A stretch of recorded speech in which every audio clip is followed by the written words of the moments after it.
So this is the write-ups came out in 1950. The last series of conversations we read was in 1951. And these two conversations, 16 December and 23rd December, are from 1953. So somebody asks the mother about this particular thing that she's written in Science of Living. Many methods have been framed to attain this perception, that is, of the psychic being in us, and finally to achieve this identification, that is, with the psychic being. Some methods are psychological, some religious, some even mechanical. This is what the mother wrote. So the questioner says, will you give some examples of this? Okay, yes. Harpreet, you want to read the first paragraph?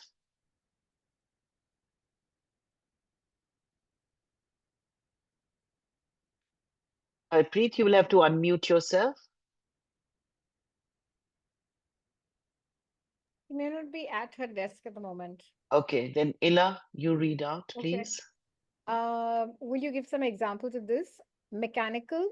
These are asanas, hatha yoga. It is done with this intention.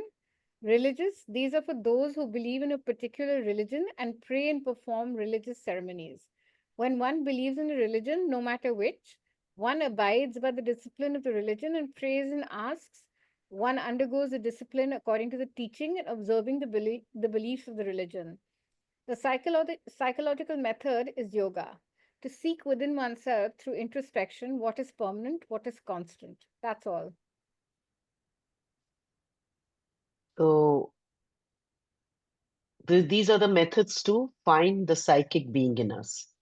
The mother is saying that a lot of methods already exist. People have spoken about these, and she's categorized them as psychological, religious, and mechanical. So, as all of us know, that Hatha Yoga, we nowadays take it as exercise, but it is a form of yoga. The intention is to become one with the divine through a discipline of the body. And the Raj Yoga is through the discipline of the mind. So the yoga she's talking about in the psychological method is Raja Yoga, is it? No, psychological method is yoga, she says. So yoga and hatha yoga are different. Yeah, Hatha Yoga is a particular type of yoga. And this yoga she's talking about is in Uh, psychology. maybe integral she's talking about. That's a good question. I don't know. She just says yoga. Uh, uh, yeah, I don't know because in Raj Yoga, I don't know if they give importance to the soul because the whole sadhana is through the mind and through the mind going into the higher realms. So, not behind the heart center.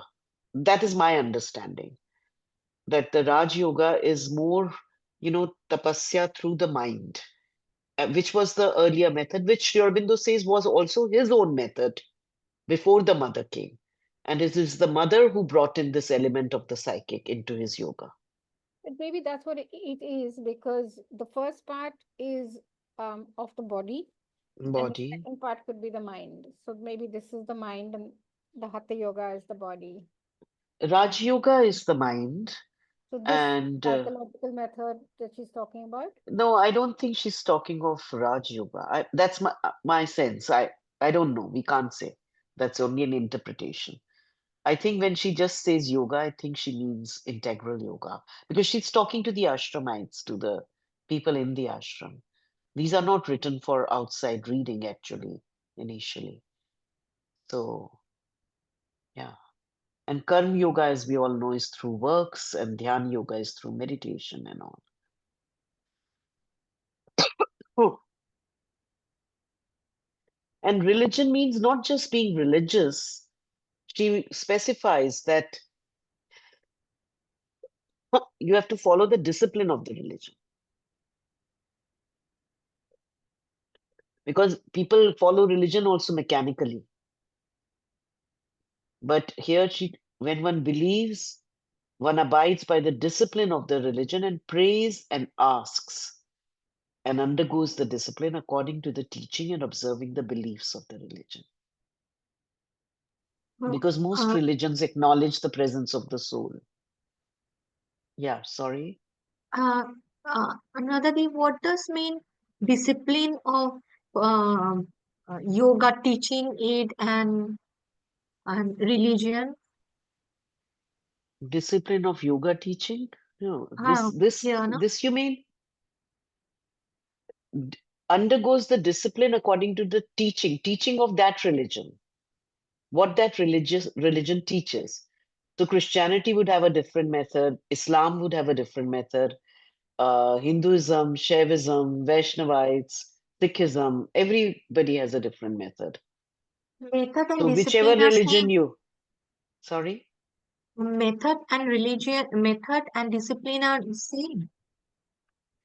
method is the process of doing something, the steps. Ah, Discipline is when you follow that in the way it has been described. You mm, practice it. You practice that method, then it is a discipline. mm, Okay. mm. The next question is related to this statement of the mother. Your aim should be high and wide, generous and disinterested. Prerna, maybe you can take up this question. What does this mean? You are asking what that means. Hi. For instance, there are those whose aim is to make a fortune, and there are those whose aim is to find a cure for a disease. That of making one's fortune is obviously more self-seeking and lower than the ones of finding a remedy for an illness. There are there are those who have their aim in life a comfortable and quiet living with a family and children, wanting the best in the best possible worlds. That is a pretty low aim.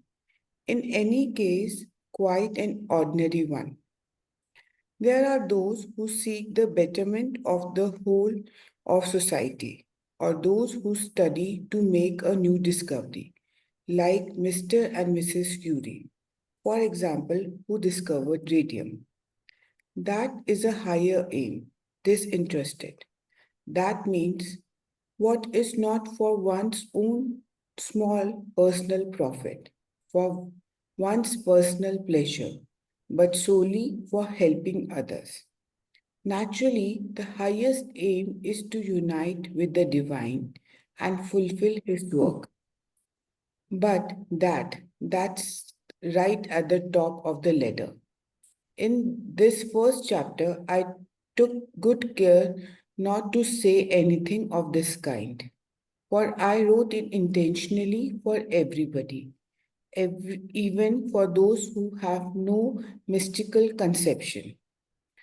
But still, it goes without saying that the discovery of the divine in oneself and uniting with Him and accomplishing His works is the highest and most disinterested aim and the least selfish. Just carry on, read till here. Okay. What adjectives have I used?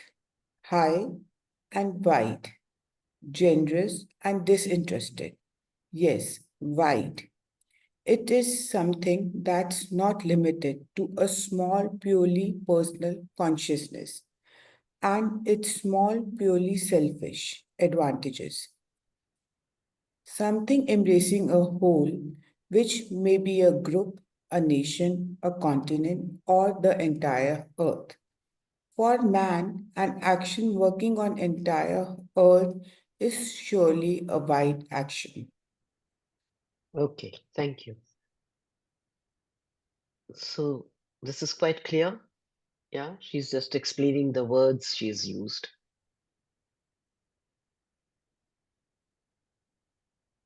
Any questions, Sagarika? Okay.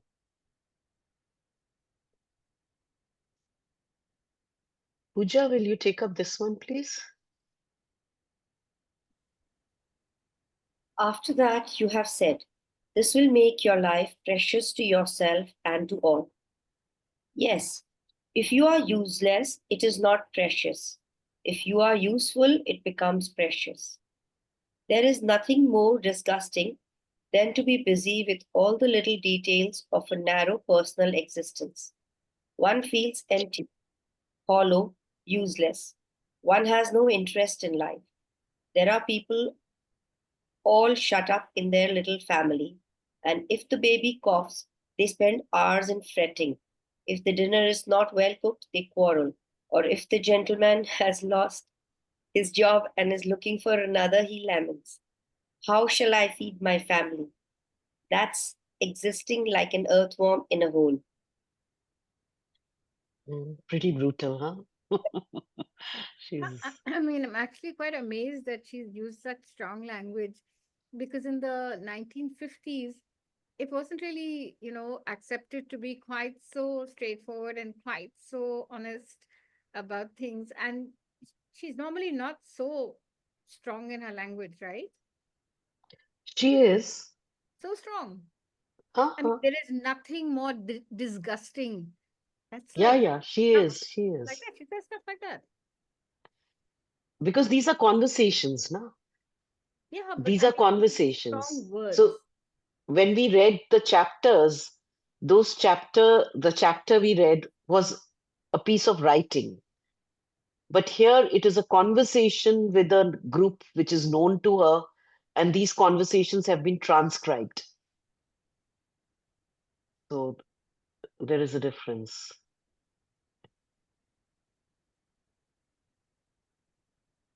I have a sort of devil's advocate kind of Yeah, yeah, sure. suggestion, comment rather.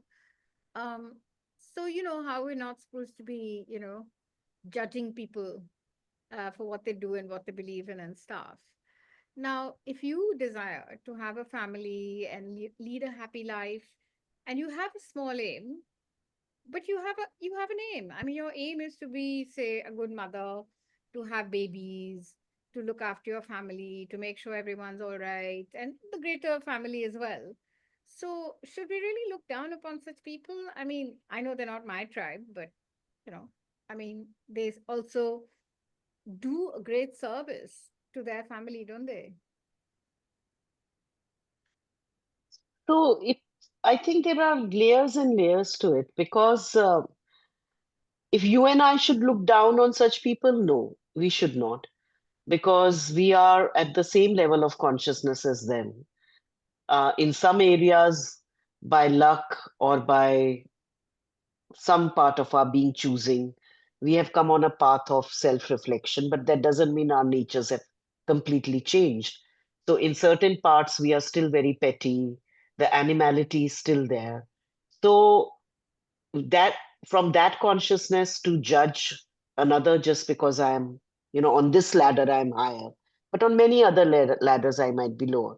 And the kind of sacrifices a parent makes for a child I might not be making for my friends or other people. Like I don't have kids. So I might not have ever experienced that intensity of love or that intensity of self giving, which can be a spiritual experience. So that is there. So at that level, yes, we should not judge. Now, here, what is being said, you have to remember a concept is being clarified because the concept is related to Harpreet, I'll come to you. Concept is related to uh, aimless life is always a miserable life. First of all, she says importance, no matter what, small, large, have an aim. Then she takes it to the next level. That try and make your aim as large, generous, disinterested. In fact, the very notion of family is that it enlarges your ego. Ego still remains, group ego. Gnostic Center, we have a group ego. India has a group ego. Ego remains. The ego becomes larger and larger. You start accommodating each other and you acquire an identity. So that is there. But just a minute. Yeah. So the thing is that the the more I expand my aim, she's saying that there is a relationship between the quality of your aim and the quality of your life. So if you want your life to be more than just something existing like an animal, when she says animal, it means without that self-reflection, without that ability to consciously improve oneself, which human being has this special ability. So when you exist like that you are born, you mate, you produce children, and you feed them, and etc., etc., and you die. Yeah, you do just things which are there for survival or norms which have been made. Within that, you might have moments of expanding the ego, or like parents' aim is wider than children, for example. The children have a very narrow, selfish aim generally. And as they grow older, the aim. So that's the journey. So she's saying it in that context, and then she's talking to a group of, and it has been written for those who want to practice a deeper, higher life. Although she says, even if you don't have a mystical aim, but still try and enlarge your aim. Now, if I want to do something for the nation, that doesn't mean I have to look down on somebody who wants to do something for their family. At the end of the day, the emotion is the same, only the scope gets larger. Harpreet, you wanted to ask or say something. No, I was just trying to say a similar thing. I mean, it's like it just. I mean, I agree with you because she's trying to bring home one concept. Sorry, I don't want to open my screen because for me right now focusing is a problem. Oh, oh, I got a okay. new specs and I'm still not Okay, used to them. then shut the So camera, हाँ, because switch off वो the मैं बिल्कुल camera. नहीं कर पाती फिर. Yeah. So the thing is, it just reminded me of two incidents that I have, come across this. Now, when lamenting is something like, "Hi, अब क्या होगा? नौकरी छूट गई," ऐसे. So it just reminded me of one of my colleagues. He said that, when I shifted, I got a job and I was living in this area. And one day there was a power cut, and I was literally fretting, like, how power will come, how will I take care of my family and all that. And then he said, as I was walking down, somebody just passed and said that sab upar wala deta hai, something like that, a very wider sort of statement he gave. And he said that I don't know why I just sort of clicked with that statement and everything sort of fell in space. And then he told us कि मैंने ना उसके बाद जिंदगी में कभी भी fret नहीं किया. मतलब for many things, and we would also know him as a person कि आप तो कभी भी परेशान नहीं होते, आप तो कभी भी नहीं, मतलब that we would also take it in a negative this thing कि कभी तो मतलब थोड़ा सा इंसान एक्साइटेड होके काम कर ले.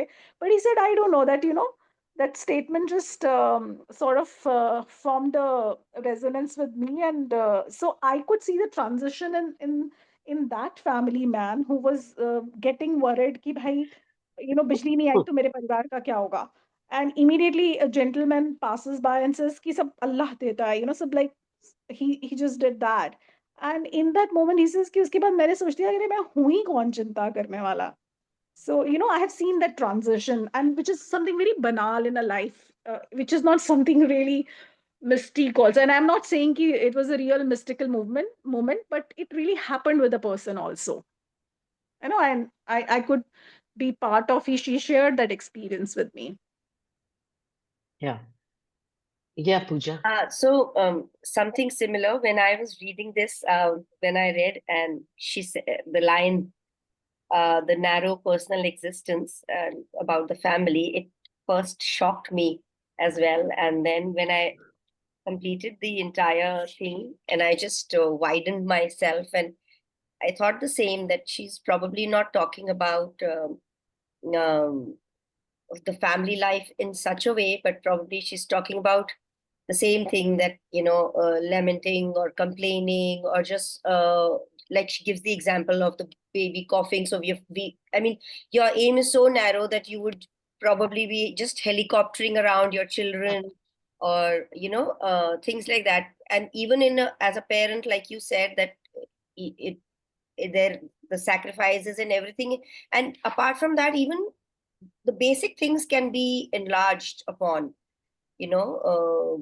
as to, oh, even the aim that you want your children to be compassionate people, or to empathize with them. So I think all those things can make the whole journey larger.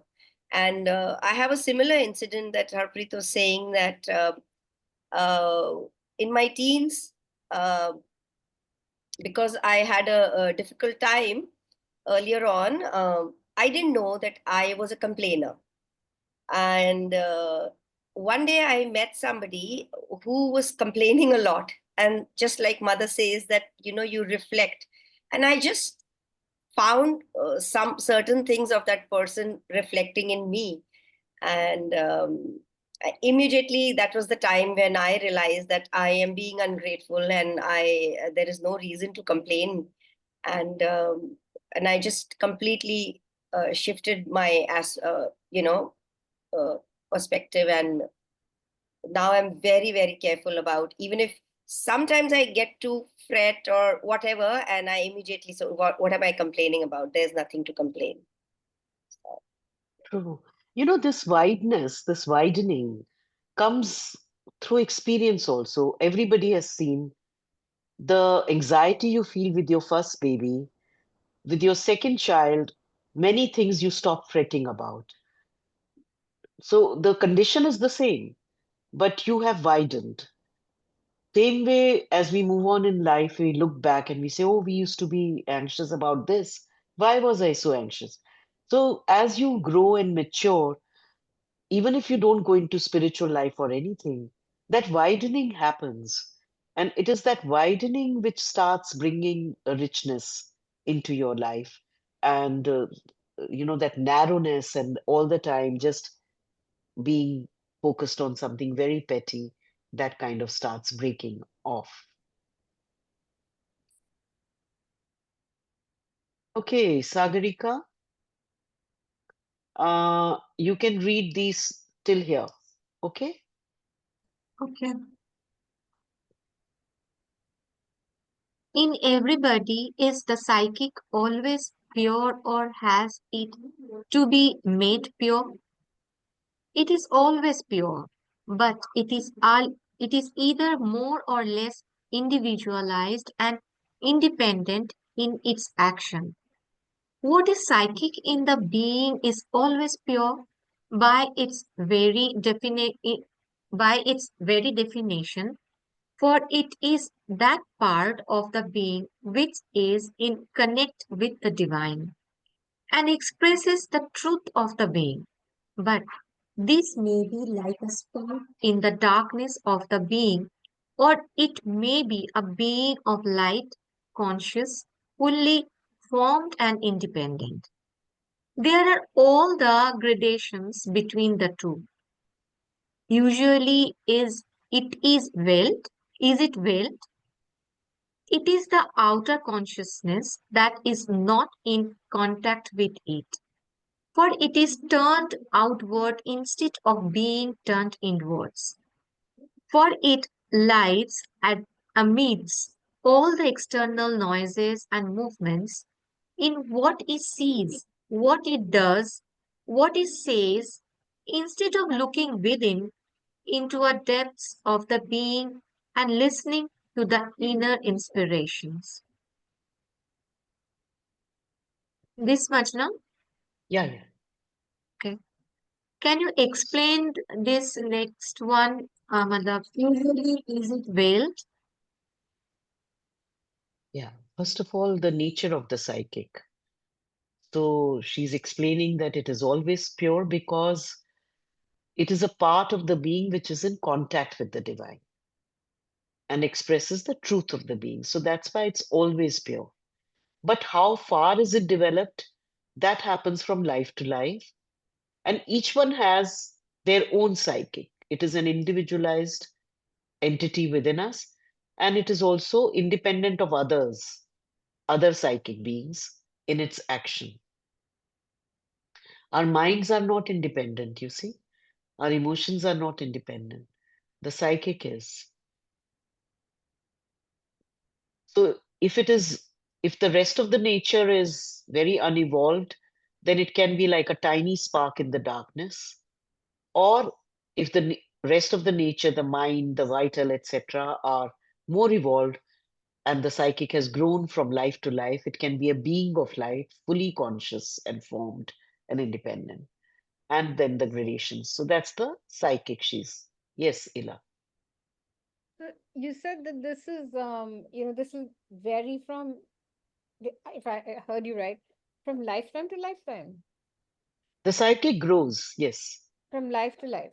I mean, life from to one life. life to another. What Yes, about within the yes. same life? Can't you grow from a spark to a Yeah, glow to a? yeah, yeah, of You can. course. Yeah, it Ah, grows through experiences of life. so in one lifetime, you can actually go from a spark But to a it is not necessary that it will grow. It depends what you do. no, but it is There are possible. certain What I'm trying conditions. to understand, Uh, yeah, what I'm trying to understand that it doesn't mean that you can only evolve by being born again. You can No, evolve no, no, within no, your life. no, no. Yeah, Okay, yeah, yes, yes, yes. Yeah, otherwise, then the moment you are born, you might as well die. So that was. I was getting to that. Yeah. Okay, before we go into the next question, this one, I just wanted to say something which is going back to this. I just wanted to point out, because of what Ila asked, there were people who wanted to join the ashram, family people. Could be a man, could be a woman. And there were times when Sri Aurobindo and mother allowed them to join, leaving their family. And there were times when they said, no, you have your duty to your family, your children. You first finish that. Only after that you can join. So that was just to bring in the other aspect that So they it didn't it take families and like husband, wife, and children. no, that also happened, but initially no. But when the World War broke out, the Second World War, a lot of people felt that they will be safer, like the sadhaks who were already there. Then their cousin or their sister wants to come and she has children and husband, that we want to go to the Divine Mother. We'll be safer there. They will protect us. So then the mother allowed them to come.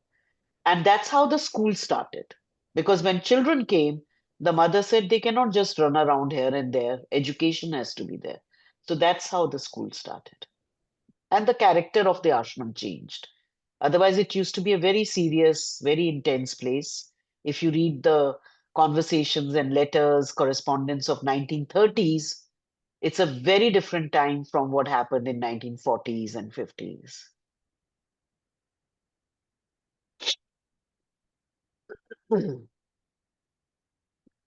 Now, about the psychic being veiled or not.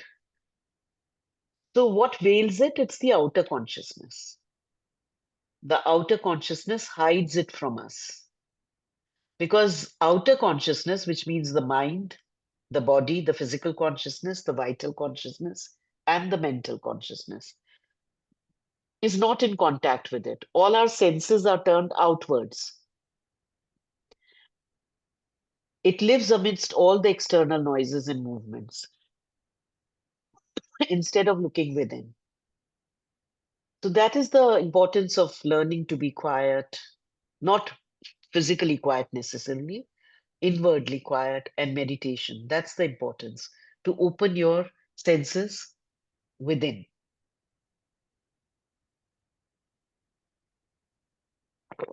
Clear, Sagarika? If I Ila? may, Would you? mind, Sorry. yeah, the senses part reminds me of a line from Savitri, the matted hedge of sense. He uses senses in this way, which is very because it's like I I feel it's literally like a jar which you know just is differentiating our outer and our inner thing. The senses. Yeah, because we are always like you said, we're always projecting outward. We're not literally, and we think that whatever our senses is getting us is the ultimate or is the knowledgeable Yeah. thing. But then when you develop the inner aspect of senses, and then there are senses which are subtle and inward based on the inner consciousness, like telepathy, uh, clairaudience, clairvoyance. These are based on inner senses. So senses can be outer senses and inner senses, subtle senses and gross senses. We have to differentiate. Yeah, when we were reading this, it was the outer senses that he had spoken. One would have to see the whole context. Yeah, I don't remember this line, so I And can't it was in the place it. lower, the traveler of the worlds in the lower kind of mind. Yeah, so it must be in a certain context. Yeah. Ila, will you take up this question, please? Has the psychic any power? Okay. Has a psychic any power? Power? It is usually the psychic which guides the being.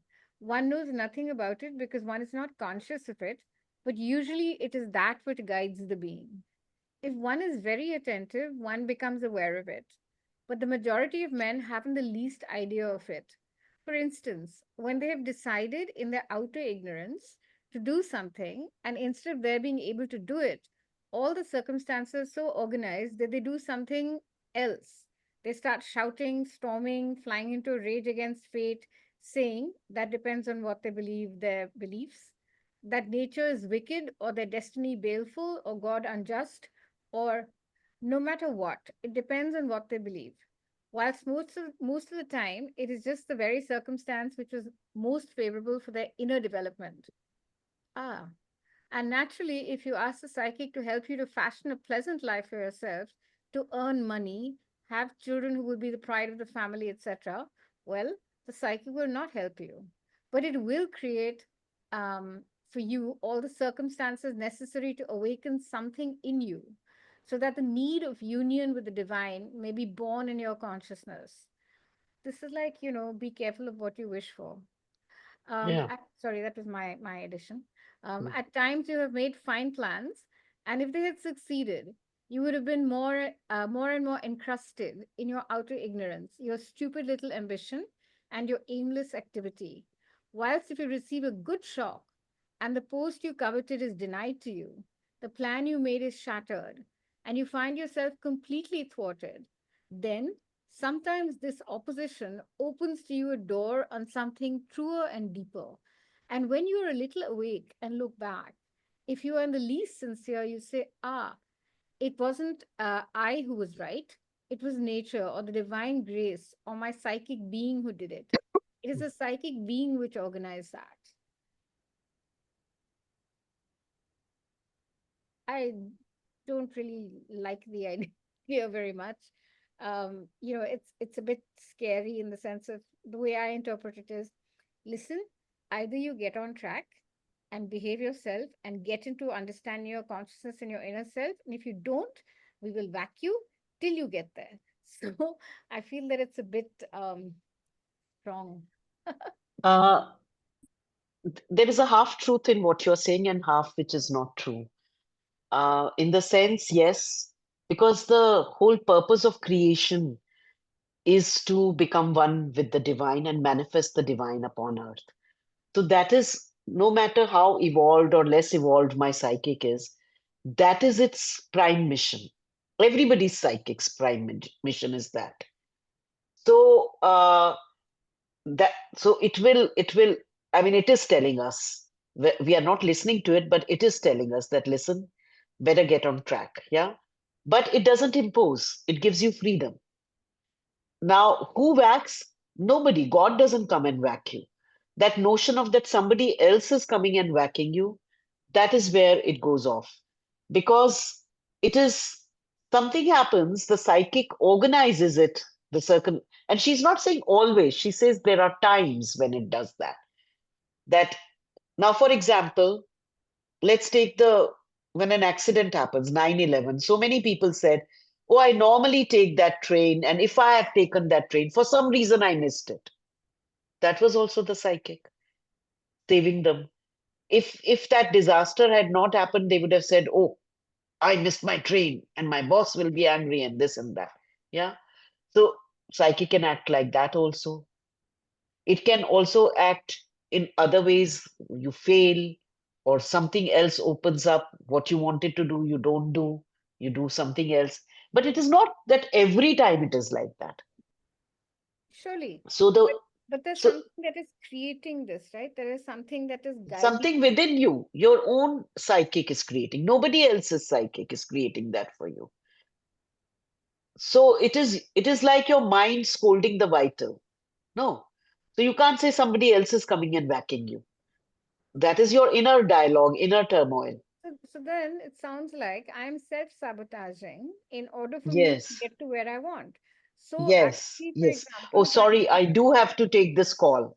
okay, I do have to. I'll just put myself on.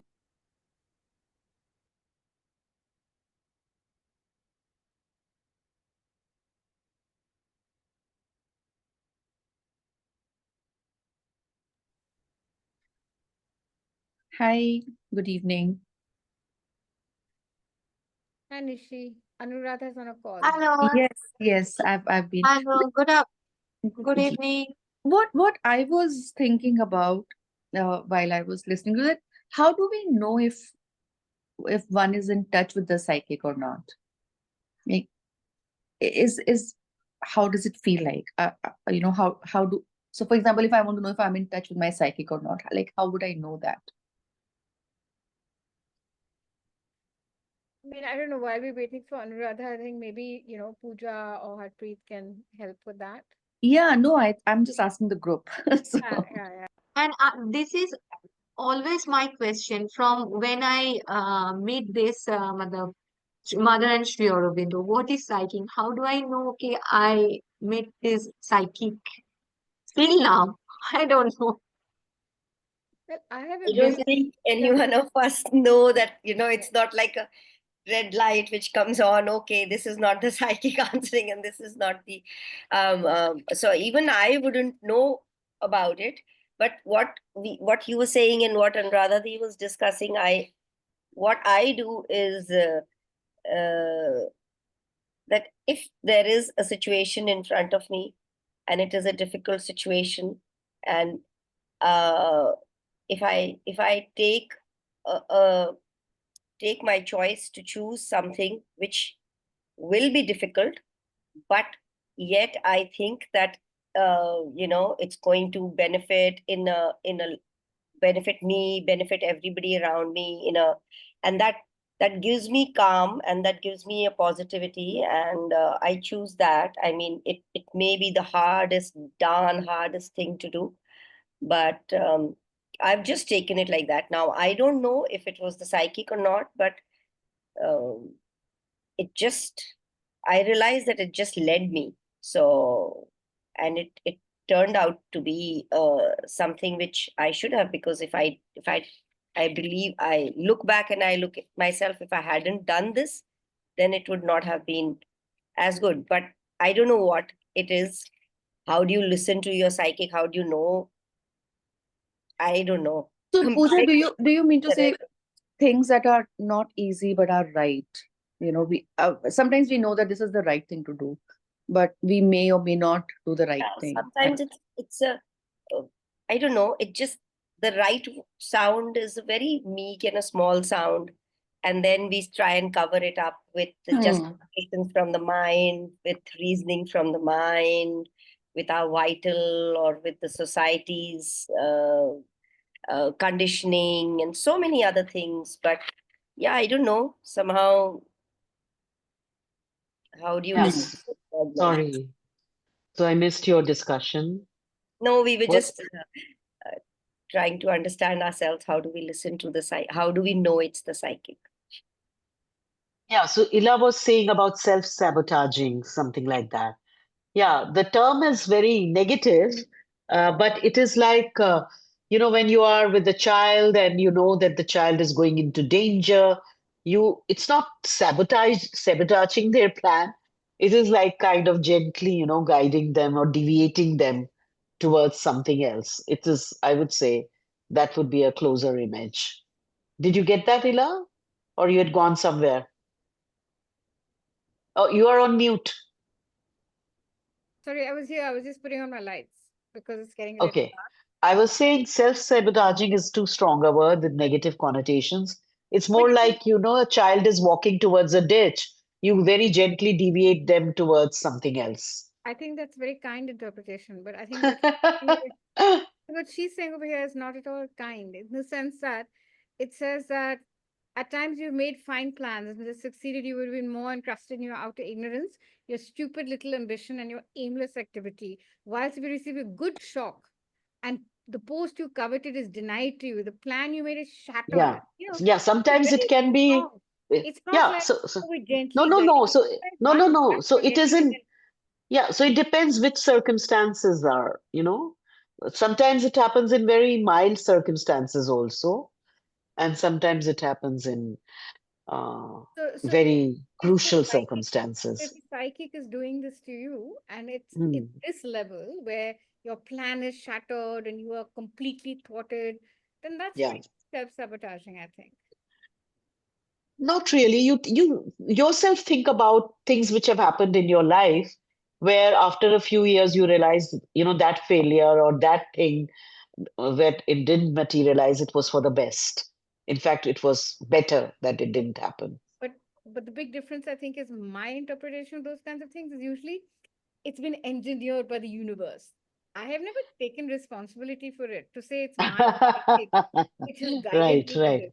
Yeah, yeah, yeah. So For here me, one has that to is the take big the interpretation. responsibility. Yeah, so Yes, that's the big yes. difference. For me, I've Yeah, always said, oh, the universe has made the yeah, plan, yeah. so the universe has done this.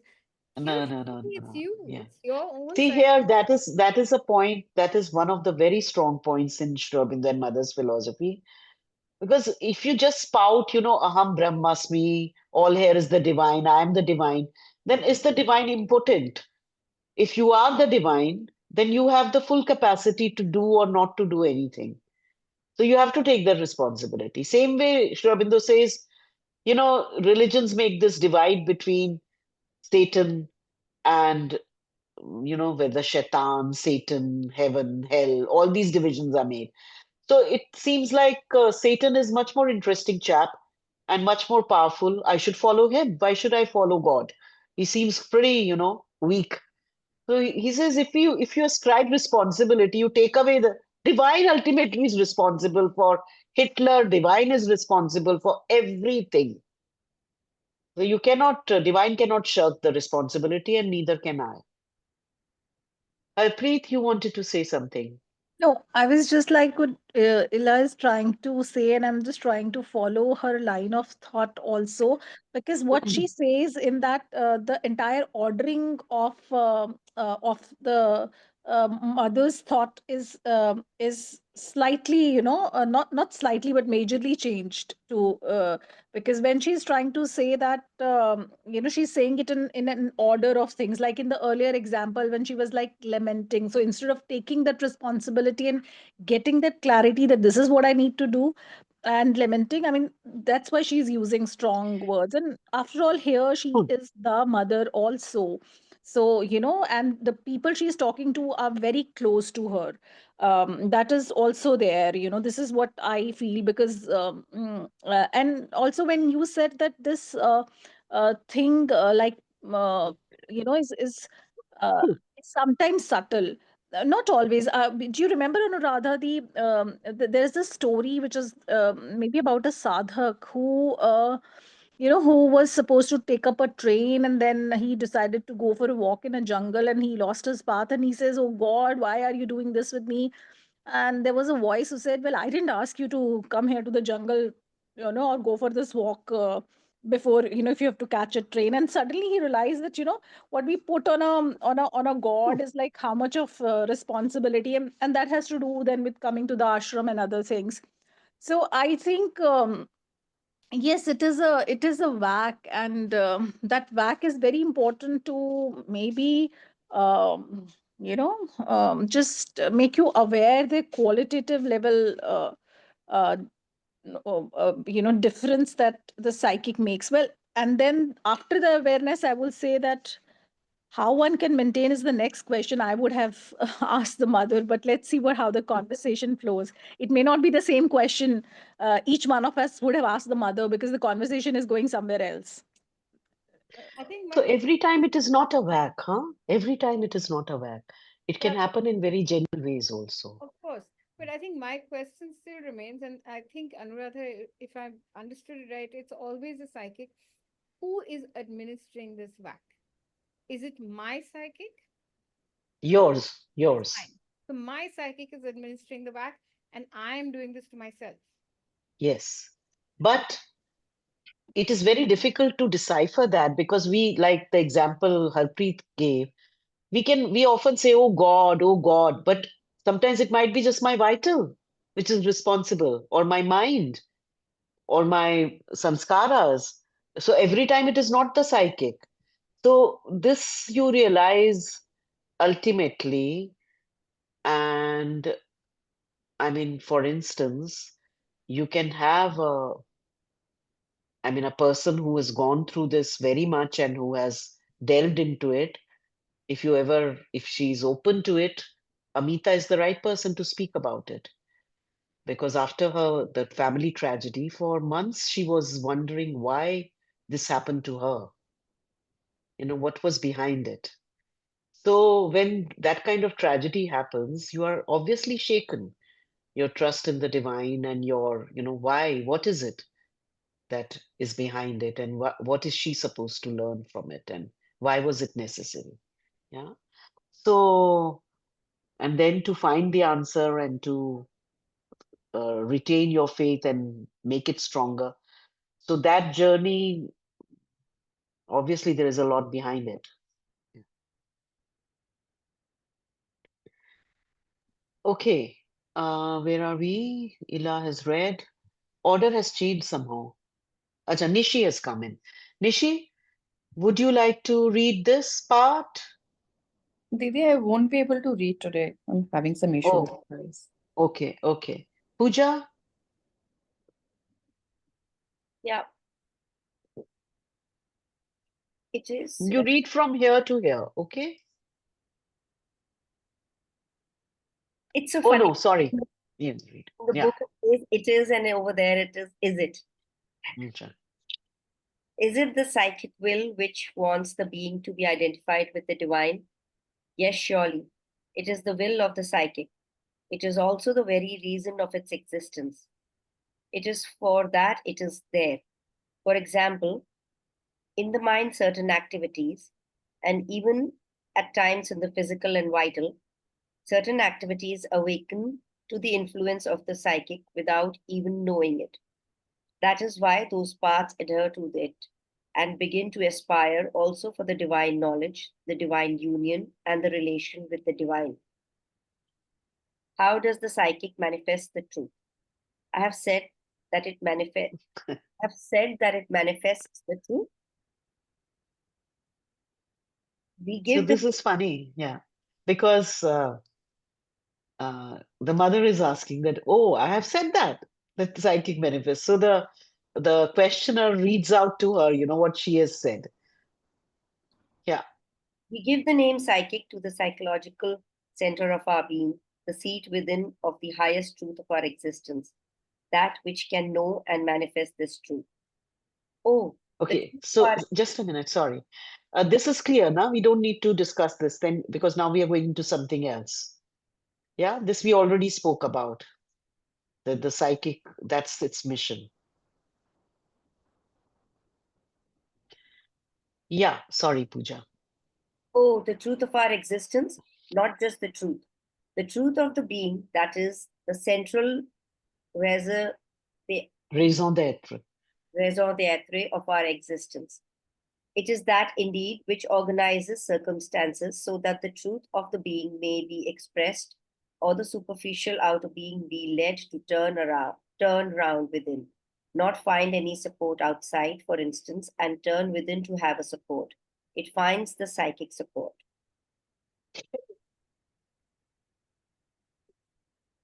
Should I go on? No.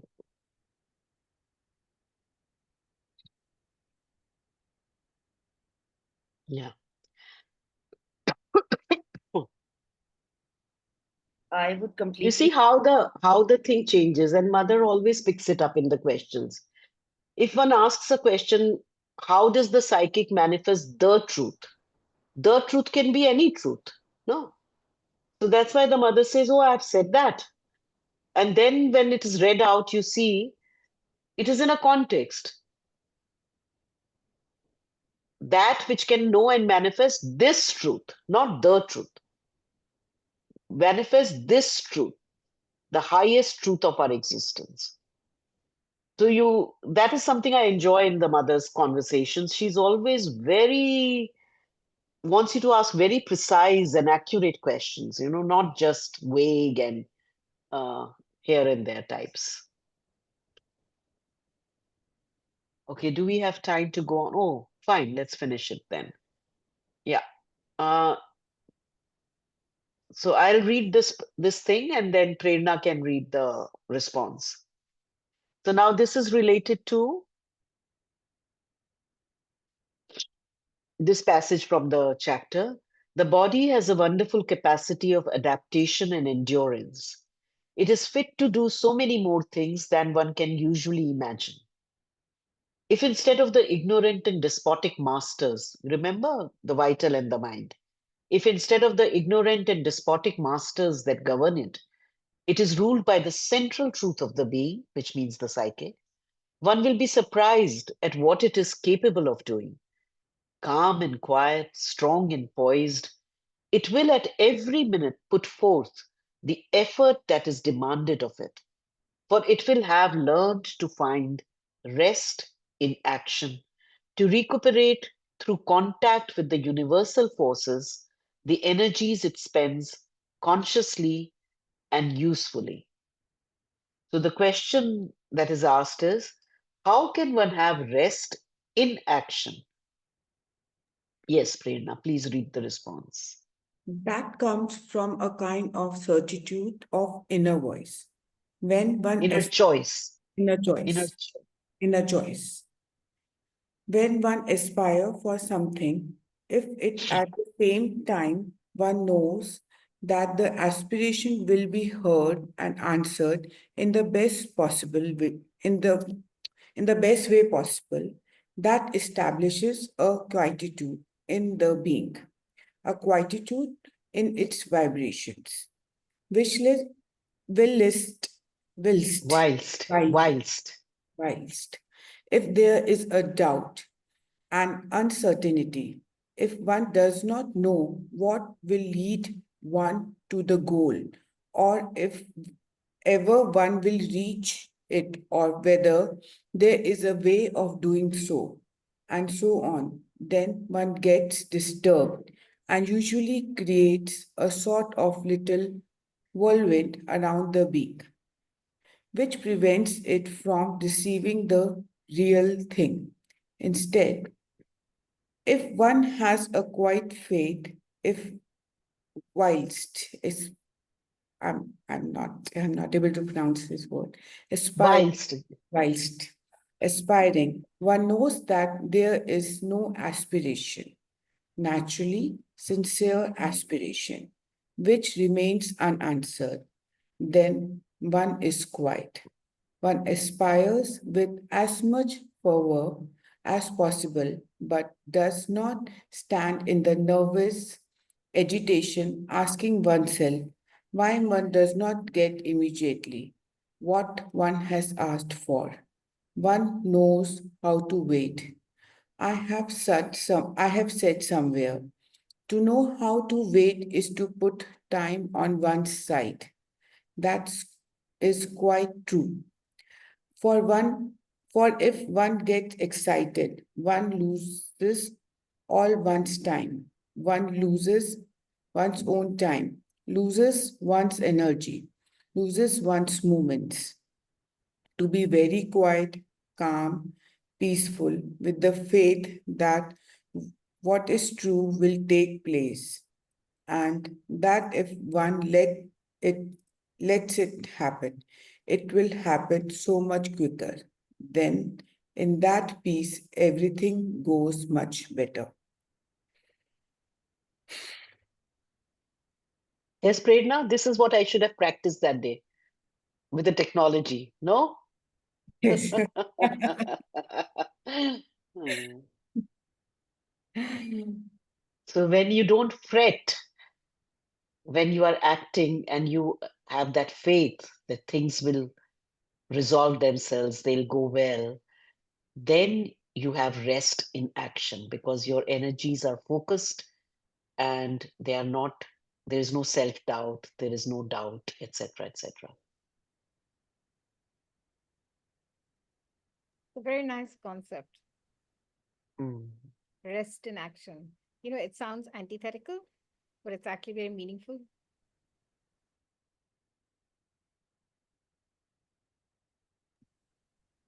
I wanted to share the paragraph that we read here, which organize about the psychic. It says that organizes the circumstances of the truth of the being expressed or the superficial outer being be led to turn within. That I have experienced it so well, and that has led me to turn within, and I quite live by it, quite stand by these lines. And when we were discussing how do you know that it's your psychic, I think something like this is that you take your choices and you somehow turn inside and you know what to do.